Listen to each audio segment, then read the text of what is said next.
Hi guys, this is Marta from Fun in Third. If you are new to my channel, I am a third grade English language arts teacher out of Houston, Texas.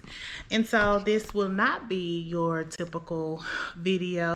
There are a lot of dialogues that's been taking place regarding everything that's been going on in our world, and in particular, how it has tied to the education of African American students.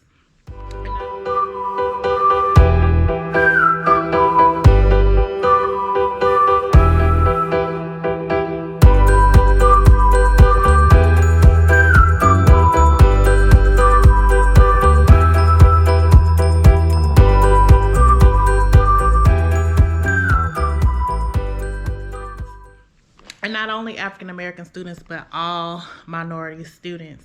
And so I really am enjoying that dialogue, and I really feel that it's important that those conversations keep happening. And it's just some very important things that need to happen in order to make a true impact. So I have been sitting back watching quite a few teacher tubers to share some empowering information, including their own positions on what has been going on in our country, how it affects the education of Black students, why there has been a gap between African American students and white students, and quite frankly, African American students and all other minority students. And this is something that I have always had a passion for. I'm certainly glad, it's unfortunate that it has taken all of the turn of events to start addressing these issues. And this is something that I'm just happy that as teachers, we are finally discussing. If you have been watching my channel, you'll know that I'm a doctoral candidate, and there's this really intense class that I'm taking right now called Issues in Diversity. And so we have a phenomenal Black professor, and I will tell you, I love her because she is waking us up on some issues that we never even thought about or knew about. In my cohort, only about 5 of us are African American students. The rest of the students, I think there may be one Hispanic, but the majority of them are white. And so you can imagine that the context of the course can sometimes be uneasy, not just for the whites, but for us, as African Americans or Blacks as well. So you might be saying, well, what the heck does that have to do with the educational gap and all the issues that's going on?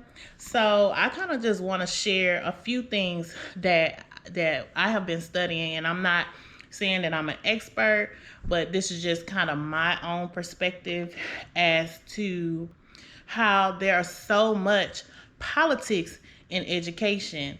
And so in the class, we've been talking about hegemony, and hegemony was first brought in and exposed by Antonio Gramsci. Now, when you get a chance, or after you finish watching this video, go ahead and type the word hegemony or either Antonio Gramsci, and Gramsci is spelled Gramsci. So type that into the YouTube search bar and just start Googling and looking up some things to see what you find out. And hegemony is about how controlling people's beliefs is the key to power, and how if you control beliefs, you control people. So now, of course, it's election time, right? And so this is a good time to really see. You can kind of see hegemony in action right now. So, like, for example, the typical person is presented with a typical ideology. They hear like pleasant sounding ideas, beliefs that are vaguely defined, but they may agree with.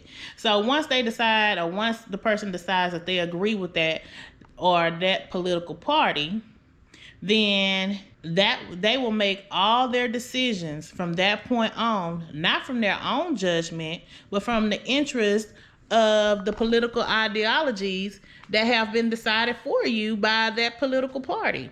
That's hegemony. And so I'll share another example. Here's another example.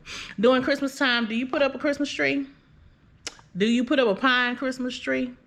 So why do you put up a Christmas tree? In other words, hegemony is agreeing, but not necessarily understanding what and why you are agreeing to it. So in this class, we're talking about how decisions regarding the curriculum we teach is decided by the states of Texas and California. And it's because they are the two largest states, and because they are the states that purchase the largest amount of textbooks.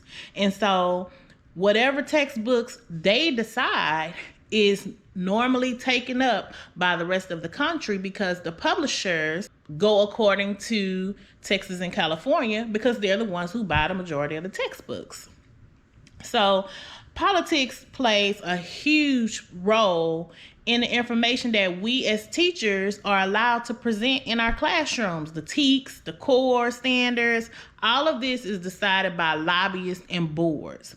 So instead of practicing critical pedagogy, critical multicultural education, and anti-racist education, so that not just Black students, but all students can have those critical conversations about life experiences, so that not just Black students, but all students can have conversations about life experience that can connect those experiences, like what's going on with the police, like what's going on with the innocent murder of Black people.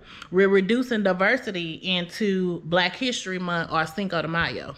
The study of hegemony is really, really deep. Like, I honestly feel when I was first to this class, I really feel like I had just woke up from the Matrix. It really is something that I had to go back and do some self-reflection my own self. So now, of course, I think that we need to teach our students educational content, of course, but the content should not be spoon-fed to us and tailored to the views of the majority.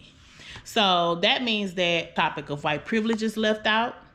That means that a lot of important conversations that we need to have, not just with African American students or not just with Black students, but all students, those conversations are left out of our curriculum. So I don't really see it as a Black teacher. If I was a Black teacher and I had to have those conversations with white students, I don't really see it. You know, it might be a little uncomfortable for us, but if 80% of the teachers are white and there's no critical, multicultural, or anti-racist education in the course content, then they are not connecting education experiences and real life experiences to the minority student. And this is the reason for the achievement gap. A major reason for the achievement gap, because critical multicultural education moves beyond the surface by having those explicit focuses on student culture.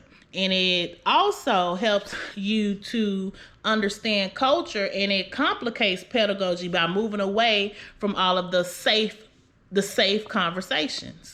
It encourages those dangerous discourses, and it encourages those difficult conversations and things that we really need to talk about with our kids. So in order to truly close the gap in achievement, critical multicultural education is going to have to be intentionally included in our curriculum by all teachers. And until this happens, there will forever be a gap, because students and teachers won't recognize the barriers to African American achievement. Let's be real.